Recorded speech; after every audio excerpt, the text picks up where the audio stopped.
Olá pessoal, tudo bem com vocês? Sejam bem-vindos a mais uma aula. E nessa aula a gente vai dar continuidade sobre o assunto que a gente estava tratando na parte 1, que é soluções, tá bom? Então, nessa aula a gente vai tratar um pouco mais sobre a parte mais quantitativa, né, das soluções, digamos assim. A gente vai estar realizando alguns cálculos, tá bom? E é muito importante, tá bom?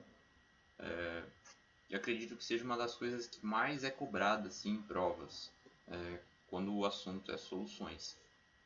Então tem que ficar bem atento. Então, primeira coisa que a gente vai estar vendo é o que é a concentração comum. Então, concentração é a grandeza que relaciona a massa absoluta com o volume da solução. Então, essa é a fórmula aqui, tá? Então, a concentração ou concentração comum pode ser expressa em gramas por litro, né? Ou em submúltiplos, tá bom? A massa aqui vai ter unidade de massa e o volume, unidade de volume, naturalmente, tá bom? Mas o mais usual é gramas por litro, tá bom? Então, exemplo, qual a concentração de uma solução contendo 40 gramas de cloreto de sódio dissolvidos em 250 ml de solução? Então aqui, né, muito simples, só substituir, só tomar cuidado com as unidades, tá bom? Aqui eu não pedi nenhuma unidade específica, mas você pode se deparar com algum problema que peça, por exemplo, que o resultado seja expresso em mililitros por, ou melhor, em gramas por mililitros, né? Mas no caso aqui não pedi, eu deixei o resultado em gramas por litro, tá bom? Mas é só fazer conversão caso haja necessidade. Então muito simples, tá bom? Densidade. A densidade de uma solução é a relação entre a massa e o volume da solução. Aqui a massa vai estar em gramas e o volume em litros, né, o mais usual. Então, massa da solução, isso aqui é importante, ó, vai ser a massa absoluta mais a massa do solvente, tá bom? Então, você soma as massas dos componentes aí. Aí aqui um exemplo, uma solução foi preparada misturando-se 30 gramas de um sal, né, no caso soluto, em 300 gramas de água, que seria o solvente. Considerando-se que o volume da solução é igual a 300 ml, a densidade dessa solução em gramas por mililitro será D. Aí a gente faz aqui a soma, tá bom? Né? Massa da solução, massa do soluto mais massa do solvente, por volume da solução. E chegamos no resultado. Título em massa. O título em massa de uma solução é a relação entre as massas de soluto e da solução. Então aqui massa do soluto por massa da solução. A gente já viu que massa da solução é a massa do soluto mais a massa do solvente. Então também não tem segredo, tá bom? Então vamos ao resultado. Mais um detalhe aqui. Como aqui a gente tem gramas, o resultado aqui em cima vai ser gramas. E o resultado que a gente tem aqui também vai ser gramas, tá bom? Ou quilogramas e quilogramas, tem que estar na mesma unidade. E são duas unidades de massa, então a gente corta e corta. E o resultado é um número adimensional, tá bom? Como eu coloquei aqui. Então vamos por exemplo. Considere uma solução formada dissolvendo-se 20 gramas de sal de cozinha, NaCl, em 80 gramas de água. Isso significa que a massa da solução é igual a 100 gramas, certo? A gente somou aqui as duas massas, chegou a 100. Assim, podemos calcular o título em massa dessa solução. Então aqui, ó, o M1, vamos voltar aqui. M1 massa absoluto, então o exercício nos deu, né? O sal é o soluto, por massa da solução, né? Aí você pega a massa do sal e da água, chega ao resultado de 0,2.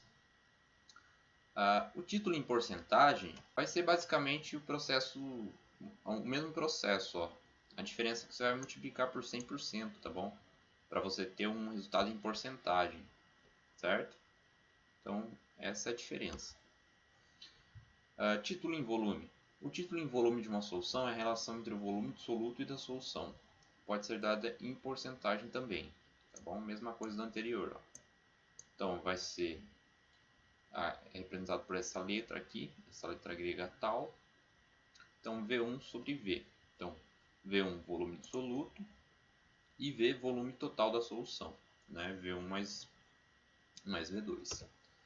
Então, vamos ver um exemplo. Suponha que existem 6 ml de ácido nítrico no limão, usado para preparar 300 ml de limonada. Qual será o título em volume e a porcentagem em volume de ácido cítrico nessa solução? Então aqui V1, né? A gente tem que é 6, que é no caso o volume do soluto. A gente tem V, que é o volume da solução, que é a limonada, né? Neste caso. E basta dividir um pelo outro. E a gente chega em 0,02, multiplica por 100, 2%. Molaridade. A molaridade, ou concentração em mol por volume, ou concentração molar de uma solução, é a relação entre o número de mols do soluto e o volume da solução. Então aqui, número de mols do soluto e volume da solução. Então, volume da solução, V1 mais V2. Volume do soluto mais volume do solvente. Aqui, né? Mol por litro, tá bom?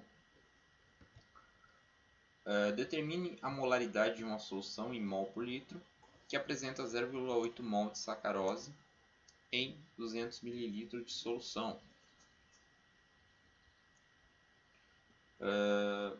Então a gente tem aqui, o problema ele já nos dá, né, o número de mols do soluto e o volume da solução. Ele fala que é 200 ml, pede aqui em 200, pede em mol por litro, perdão. A gente faz a conversão aqui, muito simples, tá bom? E só substitui os valores. E a gente chega ali no valor de 4 mol por litro. Fração molar. Fração molar é a relação entre o número de mols do soluto, ou do solvente, pelo número de mols da solução. Então essa é a equação, tá bom? x1 mais x2 tem que dar igual a 1. O N1 aqui, o número de mols do soluto, dividido pelo número de mols da solução, mais aqui x2, né? x2 aqui, N2, número de mols do solvente, por número de mols da solução. Então, se você somar eles, ele tem que dar 1 o resultado, tá bom?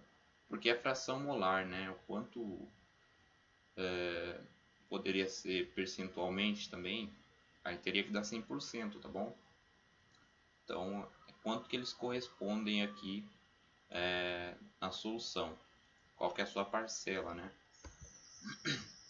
Então, exemplo, sabendo que a mistura gasosa foi formada a partir de 0,8 mol de CO2, soluto, com 0,5 mol de N2, solvente, determine as frações molares do gás carbônico e do nitrogênio presentes nessa mistura.